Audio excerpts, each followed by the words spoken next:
ಮಾನ್ಯ ವಿಧಾನಸಭೆಯಲ್ಲಿ ಮುಖ್ಯಮಂತ್ರಿಗಳು ಹೇಳಿದ್ದಾರೆ 100 ಕೋಟಿ ಕೊಡ್ತೀನಿ ಅಂತ ಹಿಂದಿನ ಬೆಳಗಾವಿ ಸಂದ ಹೇಳಿದ್ರು. ನಾನು ಹೇಳಿದ್ರು ಬರೀ 10 ಕೋಟಿ. ಎಷ್ಟು ಬೇಕಾದ ಕೊಡ್ಲಿಕ್ಕೆ ನಾವು ರೆಡಿ ಮಿನಿಸ್ಟರ್ ಅಂತ ಹೇಳಿದ್ದಾರೆ. ಹಂಗೆ ತಾವು ರೆಡಿಯಾಗಿ ನಾಳೆ ಬಜೆಟ್ ಕೊಡಬೇಕಂತ ಹೇಳಿ ವಿನಂತಿ ಮಾಡ್ಕೊತೇನೆ.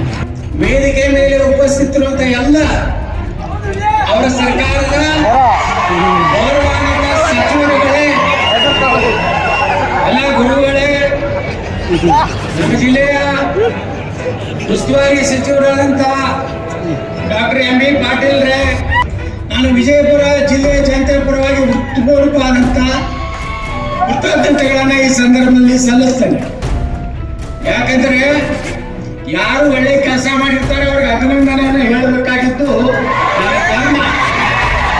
ಸರ್ಕಾರ ಕಾರ್ಯಕ್ರಮದಲ್ಲಿ ಅವ್ರಿಗೆ ಅಭಿನಂದನೆಯನ್ನ ಗೌರವ ಕೊಡುವಂಥದ್ದು ನನ್ನ ಧರ್ಮ ಮತ್ತು ಕರ್ತವ್ಯ ಅಂತ ನಾನು ತಿಳ್ಕೊಂಡಿದ್ದೆ. ಅವಶ್ಯಕತೆ ನನಗಿಲ್ಲ ಮತ್ತು ನಾನು ಸಿದ್ದರಾಮಯ್ಯನವರ ಏಜೆಂಟ್ ಅಲ್ಲ. ಕೆಲವೊಂದು ಇದಕ್ಕೆ ರೂಪಾಯಿ ಬೇಕಾಗುದಿಲ್ಲ. ಇದಕ್ಕೆ ಪುಕ್ಷ ಧನ್ಯವಾದ ಹೇಳಕ್ಕೆ ಅದ್ರ ಜೊತೆಗೆ ಇವತ್ತು ನಾವು ಬರೀ ವೀರರಾಣಿ ಕಿತ್ತೂರು ಚೆನ್ನಮ್ಮ ಒಂದು ಜಾತಿಗೆ ಹೋಲಿಸ್ತೀವಿ ಅಲ್ಲ. 1857ಕ್ಕಿಂತ ಮುಂಚೆ ಭಾರತದಲ್ಲಿ ಒಬ್ಬ ಮಹಿಳಾ ಸ್ವಾತಂತ್ರ್ಯ ಹೋರಾಟಗಾರ್ತಿ ಯಾರಪ್ಪ ಅಂದ್ರೆ ಅದು ವೀರರಾಣಿ ಕಿತ್ತೂರು ಚೆನ್ನಮ್ಮ, ಕ್ರಾಂತಿವೀರ ಸಂಗೊಳ್ಳಿ ಈ ಕಾರ್ಯಕ್ರಮ ಸರ್ಕಾರ ಕಾರ್ಯಕ್ರಮ, ಇಲ್ಲೇನೋ ಟೀಕೆ ಟಿಪ್ಪಣಿ ಇರುವುದಿಲ್ಲ. ನಮ್ಮ ಮಾಧ್ಯಮದವ್ರು ಹೇಳ್ತಾರೆ ಯತ್ನಾಳ ಬಹಳ ಸಭ್ಯ ಮಾತುಗಳನ್ನ ಮಾತನಾಡಿದ್ರು.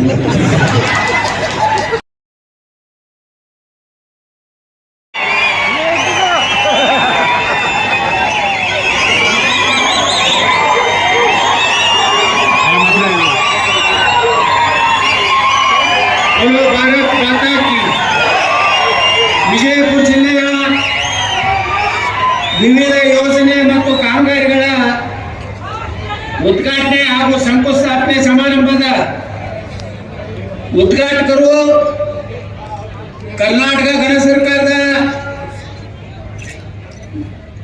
ದಾಖಲೆಯಲ್ಲಿ ತಮ್ಮನ್ನ ಸೇರಿಸಿಕೊಂಡಂತಹ ಕರ್ನಾಟಕದ ಸನ್ಮಾನ್ಯ ಮುಖ್ಯಮಂತ್ರಿಗಳಾದಂತಹ ಸನ್ಮಾನ್ಯ ಶ್ರೀ ಸಿದ್ದರಾಮಯ್ಯ ಸಾಹೇಬ್ರೆ,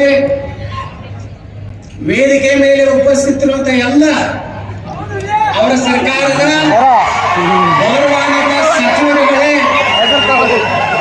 ಎಲ್ಲ ಗುರುಗಳೇ, ನಮ್ಮ ಜಿಲ್ಲೆಯ ಉಸ್ತುವಾರಿ ಸಚಿವರಾದಂತಹ ಡಾಕ್ಟರ್ ಎಂ ಬಿ ಪಾಟೀಲ್ ರೇ, ವಿಜಯಪುರ ಮಹಾನಗರ ಪಾಲಿಕೆಯ ಪ್ರಥಮ ಪ್ರಜೆ ಮಹಾಪೌರರಾದಂತಹ ಶ್ರೀ ಎಂ ಎಸ್ ಕರಡಿ ಅವರೇ, ವಿಜಯಪುರ ಜಿಲ್ಲೆಯ ಎಲ್ಲ ಗೌರವಾನ್ವಿತ ವಿಧಾನಸಭೆ ಹಾಗೂ ವಿಧಾನ ಪರಿಷತ್ತಿನ ಎಲ್ಲ ಗೌರವಾನ್ವಿತ ಸದಸ್ಯರುಗಳೇ, ಈ ಕಾರ್ಯಕ್ರಮದಲ್ಲಿ ಭಾಗವಹಿಸಿದಂತ ಎಲ್ಲ ವಿಜಯಪುರ ಜಿಲ್ಲೆಯ ಮೂಲೆ ಮೂಲೆಯಿಂದ ಬಂದಂತ ಎಲ್ಲ ನನ್ನ ಹಿರಿಯರೇ, ಅಣ್ಣ ತಮ್ಮಂದಿರೇ, ತಾಯಂದಿರೇ, ಪತ್ರಕರ್ತರೇ, ಮುದ್ದು ಮಕ್ಕಳೇ, ಮೊದಲನೇದಾಗಿ ವೀರರಾಣಿ ಕಿತ್ತೂರು ಚೆನ್ನಮ್ಮನವರ ಮೂರ್ತಿಯನ್ನ ಉದ್ಘಾಟನೆ ಮಾಡಿ ವಿಜಯಪುರ ಬಸ್ ನಿಲ್ದಾಣಕ್ಕೆ ನಮ್ಮ ವೀರರಾಣಿ ಕಿತ್ತೂರು ಚೆನ್ನಮ್ಮನವರ ನಾಮಕರಣ ಮಾಡಿದಂತ ಕರ್ನಾಟಕದ ಮುಖ್ಯಮಂತ್ರಿ ಶ್ರೀ ಸಿದ್ದರಾಮಯ್ಯನವರಿಗೆ ವಿಜಯಪುರ ನಗರದ ಜನತೆ ವತಿಯಿಂದ ಹೃತ್ಪೂರ್ವಕವಾದಂತ ಅಭಿನಂದನೆಗಳನ್ನು ಸಲ್ಲಿಸ್ತೇನೆ. ಅದಕ್ಕಾಗಿ ವಿಶೇಷ ಪ್ರಯತ್ನ ಮಾಡಿದಂತ ನಮ್ಮ ಜಿಲ್ಲೆಯ ಉಸ್ತುವಾರಿ ಸಚಿವರಾದಂತ ಡಾಕ್ಟರ್ ಎಂ ಬಿ ಪಾಟೀಲ್ರಿಗೆ ಮತ್ತು ನಮ್ಮ ಸಾರಿಗೆ ಸಚಿವರಾದಂಥ ಶ್ರೀ ರಾಮಲಿಂಗಾರೆಡ್ಡಿ ಅವರಿಗೆ ನಾನು ವಿಜಯಪುರ ಜಿಲ್ಲೆಯ ಜನತೆಯ ಪರವಾಗಿ ಹೃತ್ಪೂರ್ವಕವಾದಂಥ ಕೃತಜ್ಞತೆಗಳನ್ನು ಈ ಸಂದರ್ಭದಲ್ಲಿ ಸಲ್ಲಿಸ್ತೇನೆ. ಯಾಕಂದ್ರೆ ಯಾರು ಒಳ್ಳೆ ಕೆಲಸ ಮಾಡಿರ್ತಾರೆ ಅವ್ರಿಗೆ ಅಭಿನಂದನೆಯನ್ನು ಹೇಳಬೇಕಾಗಿದ್ದು ನನ್ನ ಧರ್ಮ.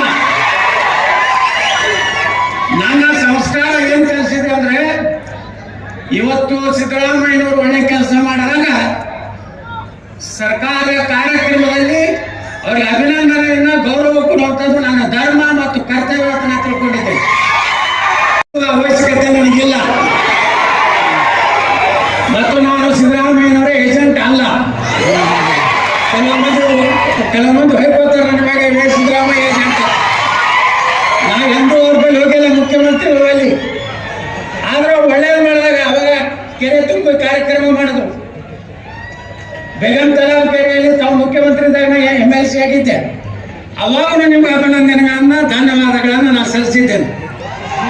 ಇವತ್ತಿಗೂ ವಿಜಯಪುರದಲ್ಲಿ ಅಕ್ಕ ಮಹಾದೇವಿ ಯೂನಿವರ್ಸಿಟಿ ಹೆಸರಿಟ್ಟಂತ ನಿಮಗೆ MB ಪಾಟೀಲ್ರಿಗೆ ಬಸ್ ಸ್ಟ್ಯಾಂಡ್ಗೆ ಚೆನ್ನಮ್ಮನ ಮೂರ್ತಿ ಕೊಟ್ಟು ಅಲ್ಲಿ ಜಾಗ ಕೊಡಿಸಿದಂತ ನಿಮಗೆ MB ಪಾಟೀಲ್ಗೆ ರಾಮಲಿಂಗರವರಿಗೆ ಅಭಿನಂದನೆ. ಇದಕ್ಕೆ ₹1,00,000 ಬೇಕಾಗುದಿಲ್ಲ. ಇದಕ್ಕೆ ಪುಕ್ಷ ಧನ್ಯವಾದಗಳಕ್ಕೆ ಅದ್ರ ಜೊತೆಗೆ ಇವತ್ತು ವೀರರಾಣಿ ಕಿತ್ತೂರು ಚೆನ್ನಮ್ಮನ ಅವ್ರ ಬಗ್ಗೆ ಅವ್ರ ಇತಿಹಾಸದ ಬಗ್ಗೆ ನಮ್ಮ ಜಿಲ್ಲಾ ಉಸ್ತುವಾರಿ ಸಚಿವರು ಹೇಳಿದ್ದಾರೆ. ನಾ ಹೆಚ್ಚು ವಿವರಣೆಗೆ ಹೋಗುವುದಿಲ್ಲ. ಆದ್ರೆ ಇನ್ನೊಂದು ವಿಚಾರವನ್ನು ನಿಮ್ಗೆ ಹೇಳಬೇಕು. ಇಲ್ಲಿ ಸಂಗೊಳ್ಳಿ ರಾಯಣ್ಣ ಪೂರ್ವಜರು ಬಿಜಾಪುರ ಜಿಲ್ಲೆ ಅವರೇ. ಇದೇ ಅತರ್ಗಾತಿಯಲ್ಲಿ ಕಳಿತು ಹತ್ತರಿಕೆ ಅವರು ಪೂರ್ವಜರು. ಅವತ್ತಿನ ಕಾಲನೂ ಆಗ ಅನಿವಾರ್ಯವಾಗಿ ನಮ್ಮ ಬಿಜಾಪುರ ಅಂದ್ರೆ ಬರಗಾಲ ಇತ್ತು. ಬರಗಾಲ ನಾಡಿದ್ದಾಗ ಆ ಸಂಗೊಳ್ಳಿ ರಾಯಣ್ಣನ ಪೂರ್ವಜರು ಸಂಗೊಳ್ಳಿಗೆ ಹೋಗಿ ಅಲ್ಲಿ ವಾಸ ಮಾಡಿದ್ರು. ಹಿಂಗಾಗಿ ಸಂಗೊಳ್ಳಿ ರಾಯಣ್ಣ ಭೂಮಿನೂ ಬಿಜಾಪುರದ ಅನ್ನುವಂಥದ್ದು ನಾವೆಂದು ನೆನಪಾಗಲಿಕ್ಕೆ ಸಾಧ್ಯ ಇಲ್ಲ. ತಾಯಿ ಮಗನ ಸಂಬಂಧ ಬರೇ ವೀರರಾಣಿ ಕಿತ್ತೂರು ಚೆನ್ನಮ್ಮ ಅಥವಾ ಸಂಗೊಳ್ಳಿ ರಾಯಣ್ಣ ಹೋರಾಟ ಅಡ್ಡೆ ಮಾಡಿಲ್ಲ. ಎಲ್ಲಾ ಜನಾಂಗದವರು ವೀರರಾಣಿ ಕಿತ್ತೂರು ಚೆನ್ನಮ್ಮನ ವಿಶ್ವಾಸದ ಪಾತ್ರದಲ್ಲಿರುವಂತ ಸುಮಾರು 7-8 ಜನ ಏನು ಥ್ಯಾಕ್ರೆ ಬಹುಶಃ ಜಗತ್ತಿನಾಗ ಇವತ್ತು ಥ್ಯಾಕ್ರೆ ಒಬ್ಬ IAS ಇವಾಗ IAS ಆಫೀಸರ್ನ ಹೊಡೆದವ್ರು ಯಾರಪ್ಪ ಅಂದ್ರ ಹಂಟೂರು ಬಾಳಪ್ಪನವರು ವಾಲ್ಮೀಕಿ ಜನಾಂಗದವರು. ಸಂಗೊಳ್ಳಿ ರಾಯಣ್ಣ ಹಾಲಮತ ಸಮಾಜ. ಅದ್ರ ಜೊತೆಗೆ ಎಲ್ಲ ಸಮಾಜದವ್ರ ಒಡ್ಡರ ಎಲ್ಲಣ್ಣ ಅದಾನೆ, ಬಂಜಾರ ಸಮಾಜದವ್ರು ಅದಾರೆ. ಅದ್ರ ಜೊತೆಗೆ ನೋಡಿ ಸಂಗೊಳ್ಳಿ ರಾಯಣ್ಣ ಎಷ್ಟು ಪುಣ್ಯಾತ್ಮ ಅಂದ್ರೆ ನಮ್ದು ಕಾರ್ಖಾನೆಯ ಒಂದು ಕಷ್ಟದಲ್ಲಿದ್ದಾಗ ನಾನು ಮಾನ್ಯ ಮುಖ್ಯಮಂತ್ರಿಗಳು ಇಲ್ಲಿ ಅದಾರೆ.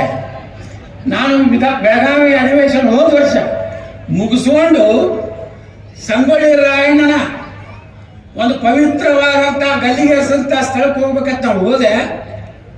ನನಗೆ ಆಶ್ಚರ್ಯ ಆಗಿದೆ. ಆ ಪವಾಡ ಪುರುಷ ಸುಪ್ರೀಂ ಕೋರ್ಟ್ನಲ್ಲಿ ನನ್ನ ಕಾರ್ಖಾನೆ ಕೇಸ್ ಇನ್ನ ಸಂಗೊಳ್ಳಿ ರಾಯಣ್ಣನ ಒಂದು ಪವಿತ್ರ ಭೂಮಿಯ ಒಳಗೆ ಕಾಲಿಡ್ತಾ ಇದ್ದೆ. ಸುಪ್ರೀಂ ಕೋರ್ಟ್ನಲ್ಲಿ ನಾ ಗೆಲ್ಲುವಂತ ಒಂದು ಆದೇಶ ಆಯಿತು. ನಾನು ಮಾದಪ್ಪ ಸಾಹೇಬ್ರನ್ನಾಗಿ ಮಾತಾಡ್ತಾ ಇದ್ದೀವಿ. ಈ ಒಂದಿನ ಹೋರಾಟಗಾರರು ಸ್ವಾರ್ಥಕ್ಕಾಗಿ ಒಂದು ಹೋರಾಟ ಮಾಡಲಿಲ್ಲ, ಕುರ್ಚಿಗಾಗಿ ಹೋರಾಟ ಮಾಡಲಿಲ್ಲ. ಇವತ್ತು ವೀರರಾಣಿ ಕಿತ್ತೂರು ಚೆನ್ನಮ್ಮನೊಳಗೆ ಗಟ್ಟಿ ನಿಂತಿರ್ಬೇಕಾದ್ರೆ ಸಂಗೊಳ್ಳಿ ರಾಯಣ್ಣ, ಹಂಟೂರು ಬಾಳಪ್ಪ, ಒಡ್ಡರ ಎಲ್ಲಣ್ಣ ಇವರೆಲ್ಲ ರೊಕ್ಕಕ್ಕಾಗಿ ನಿಲ್ಲಲಿಲ್ಲ. ಈ ದೇಶದ ಸ್ವಾತಂತ್ರ್ಯಕ್ಕಾಗಿ ಹೋರಾಟ ಮಾಡಂತ ಪುಣ್ಯಾತ್ಮರು. ನಾವು ಬರೀ ವೀರರಾಣಿ ಕಿತ್ತೂರು ಚೆನ್ನಮ್ಮ ಒಂದು ಜಾತಿಗೆ ಹೋಲಿಸ್ತೀವಿ ಅಲ್ಲ. 1857ಕ್ಕಿಂತ ಮುಂಚೆ ಭಾರತದಲ್ಲಿ ಒಬ್ಬ ಮಹಿಳಾ ಸ್ವಾತಂತ್ರ್ಯ ಹೋರಾಟಗಾರ್ತಿ ಯಾರಪ್ಪ ಅಂದ್ರೆ ಅದು ವೀರರಾಣಿ ಕಿತ್ತೂರು ಚೆನ್ನಮ್ಮ, ಕ್ರಾಂತಿವೀರ ಸಂಗೊಳ್ಳಿ ರಾಯಣ್ಣ. ಈಗ ಇಷ್ಟಕ್ಕೆ ಸಾಕಲ್ಲ, ಇನ್ನು ಮುಂದೆ ನಮಗೇನ್ ಬೇಕು ನೋಡ್ರಿ. ಸಂಗೊಳ್ಳಿ ರಾಯಣ್ಣವ್ರ ಗಲ್ಲಿಗೇರಿಸದಂತವೆಲ್ಲ ಮಾತಾಡ್ತೀವಿ. ಆದ್ರೆ ಅವ್ರ ಜೊತೆ 7 ಮಂದಿ ಗಲ್ಲಿಗೇರಿಸಿದ್ರು. ಎಲ್ಲ ಜನಾಂಗದವ್ರು 7 ಮಂದಿ ಪ್ರಾಣ ಕೊಟ್ಟರು. ನಗನಗತ ಹೆಂಗ ಭಗತ್ ಸಿಂಗ್ ಈ ದೇಶಕ್ಕೆ ನಗನಗತ ತನ್ನ ಗಲ್ಲಿಗೆ ಏರಿಸುವಂತ ಕಾಲದಲ್ಲಿ ನಕೊತ್ತ ಪ್ರಾಣ ಕೊಟ್ಟ. ಹಂಗ ಸಂಗೊಳ್ಳಿ ರಾಯಣ್ಣ ಜೊತೆಗೆ ಸಂಗೊಳ್ಳಿಯ ರಾಯಣ್ಣ ರೋಗಣ್ಣವ್ರು, ಇವರು ಸಂಗೊಳ್ಳಿ ರಾಯಣ್ಣ ರೋಗಣ್ಣವ್ರ ಅಡ್ಡ ಹೆಸರು. ಬಾಳು ನಾಯಕ್, ಮಲ್ಲ ನಾಯಕ್ ವಾಲ್ಮೀಕಿ ಜನಾಂಗದವ್ರು, ಬಸಲಿಂಗಪ್ಪ ಹನವರಟ್ಟಿ, ಕರಬಸಪ್ಪ ಬೆಳವಡಿ, ಭೀಮಾ ಜಿಡ್ಡಿಮನಿ ಹೊಗರ್ತಿ, ಕೆಂಚಪ್ಪ ಸಂಗ್ರೇಶ್ವರ, ಅಪ್ಪೋಜಿ ನಾಯಕ ಸುತ್ತಗಟ್ಟಿ. ಇವ್ರಿಗೆ 7 ಮಂದಿಗೆ ಒಂದೇ ದಿವಸ ಸಾರ್ವಜನಿಕವಾಗಿ ಗಲ್ಲಿಗೇರಿಸಿದ್ರು. ಜೀವಾವಧಿಗೆ ಶಿಕ್ಷೆಗೊಳಗಾದಂಥವ್ರು.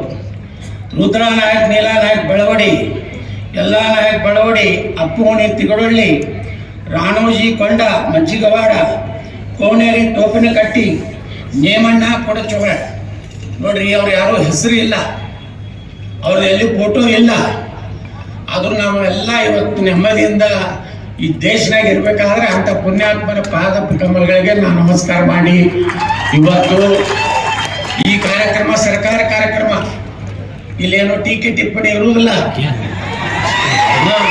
ನಮ್ಮ ಮಾಧ್ಯಮದವ್ರು ಹೇಳ್ತಾರೆ ಯತ್ನಾಳ ಬಹಳ ಸಭ್ಯ ಮಾತುಗಳನ್ನು ಮಾತನಾಡಿದ್ರು.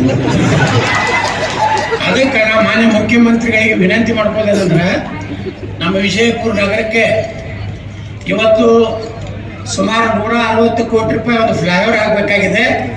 ಅದು ಸಂತ ಕನಕದಾಸ ಸರ್ಕಲ್ ಬಾಬಾ ಸಾಹೇಬ್ ಅಂಬೇಡ್ಕರ್ ಅವರ ಮಾರ್ಗದಿಂದ ಛತ್ರಪತಿ ಶಿವಾಜಿ ಮಾರ್ಗದವರೆಗೆ 160 ಕೋಟಿ ರೂಪಾಯಿ ಒಂದು ಫ್ಲೈಓವರ್ ಅನ್ನು ತಾವು ಮಂಜೂರು ಮಾಡ್ಬೇಕಂತೇಳಿ ನಾವು ವಿನಂತಿ ಮಾಡ್ಕೊತೀವಿ. ಅದರ ಜೊತೆಗೆ ನಾನು ಇನ್ನೊಂದು 32 ಕೋಟಿ ರೂಪಾಯಿ ಮನೆ ವಿಧಾನಸಭೆಯಲ್ಲಿ ನಾನು ವಿನಂತಿ ಮಾಡ್ಕೊಂಡೇನೆ. ಜೋರಾಪುರ ಪೇಟೆಯಲ್ಲಿ ಏನು ಪರಿಹಾರ ಕೊಡ್ಬೇಕಾಗಿ ಕೊಟ್ರೆ, ಈ ಬಾಬಾ ಸಾಹೇಬ್ ಅಂಬೇಡ್ಕರ್ ಮಾರ್ಗ ಬಹಳ ದೊಡ್ಡದಾದಂತ ಒಂದು ರಸ್ತೆ, ಅದಕ್ಕೆ ಜನರಿಗೆ ಪರಿಹಾರ ಕೊಡ್ಬೇಕಂತೇಳಿ ನಾನು ಈಗಾಗಲೇ ಮಾನ್ಯ ಸುರೇಶ್ ಅವರು ಅದು ವಿನಂತಿ ಮಾಡ್ಕೊಂಡಿದ್ದೀನಿ. ಇವತ್ತು ನಮ್ಮ ಮುಖ್ಯಮಂತ್ರಿಗಳೇ ಅರ್ಥಮಂತ್ರಿ ಇರೋದ್ರಿಂದ ಮಂಜೂರು ಮಾಡ್ಬೇಕನ್ನುವಂಥದ್ದು. ಅದೇ ರೀತಿ ಈಗಾಗಲೇ ದ್ರಾಕ್ಷಾ ಮಂಡಳಿಗೆ ಮಾನ್ಯ ವಿಧಾನಸಭೆಯಲ್ಲಿ ಮುಖ್ಯಮಂತ್ರಿಗಳು ಹೇಳಿದ್ದಾರೆ 3 ಕೋಟಿ ಕೊಡ್ತೀನಿ ಅಂತ ಹಿಂದಿನ ಬೆಳಗಾವಿ ಸಂದಾಗ ಹೇಳಿದ್ರು. ನಾನು ಹೇಳಿದ್ರು ಬರೀ 10 ಕೋಟಿ. ಎಷ್ಟು ಬೇಕಾದ ಕೊಡ್ಲಿಕ್ಕೆ ನಾವು ರೆಡಿ ಮಿನಿಸ್ಟರ್ ಅಂತ ಹೇಳಿದ್ದಾರೆ. ಹಂಗೆ ತಾವು ರೆಡಿಯಾಗಿ ನಾಳೆ ಬಜೆಟ್ ನಾವು ಕೊಡಬೇಕಂತೇಳಿ ವಿನಂತಿ ಮಾಡ್ಕೊತೇನೆ. ಅದೇ ರೀತಿ ಇಷ್ಟು ನನ್ನ ಬೇಡಿಕೆ ಹೆಚ್ಚಿಗೆ ಬಗ್ಗೆ ಬಳಕ ನಾನು ಹೊರಿಸಲ್ಲ. ತಾವು ಅಭಿನಂದನೆ ಸಲ್ಲಿಸಿ ನಿಮಗೂ ಹೆಚ್ಚು ಚಪ್ಪಾಳೆ ಹೊಡೆಯೋದಕ್ಕೆ ಅಭಿನಂದನೆ ಸಲ್ಲಿಸಿ